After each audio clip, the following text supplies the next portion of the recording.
Kementerian Agama mencabut izin operasional Pondok Pesantren Majma'al Bahrain Sidikiyah, Jombang, Jawa Timur. Bahkan nomor statistik dan tanda daftar pesantren Sidikiyah telah dibekukan. Hal itu diungkapkan oleh Direktur Pendidikan Diniyah dan Pondok Pesantren Waryono pada Kamis 7 Juli. Kemenak memiliki kuasa administratif untuk membatasi ruang gerak lembaga yang ada di dalamnya diduga melakukan pelanggaran hukum berat. Tindakan tegas ini diambil karena salah satu pemimpinnya yang berinisial MSAT merupakan DPO kepolisian dalam kasus pencabulan dan perundungan terhadap santriwati berinisial NA. Pihak pesantren juga dinilai menghalang-halangi proses hukum terhadap yang bersangkutan. Waryono mengatakan pencabulan bukan hanya tindakan kriminal yang melanggar hukum, namun juga perilaku yang dilarang oleh agama.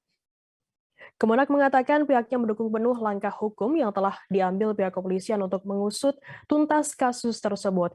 Kabar Eskrim Polri Agus Andrianto mendesak Kementerian Agama untuk mencabut izin Pondok Pesantren Ponpes Sidikiyah, Jombang, Jawa Timur.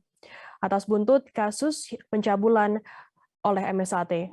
Diketahui MSAT sendiri merupakan anak dari kiai ternama yang juga pimpinan pondok pesantren tersebut.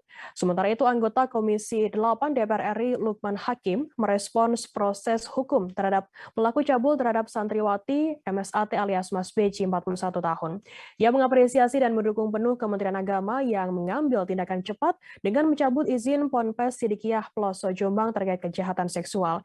Lukman memastikan ketegasan Kemenak ini dipastikan bisa memberi kontribusi besar bagi pembangunan dan penegakan hukum di Indonesia.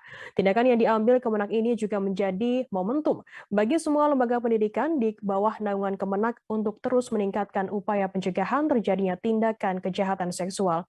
Ia pun berharap kepada masyarakat khususnya orang tua santri mendukung penuh langkah-langkah lanjutan yang akan dilakukan oleh Kemenak. Itu untuk memastikan agar santri-santri di sana dapat memperoleh akses melanjutkan pendidikan pada pesantren dan lembaga pendidikan di bawah naungan Kemenak. Terima kasih sudah nonton. Jangan lupa like, subscribe, dan share ya.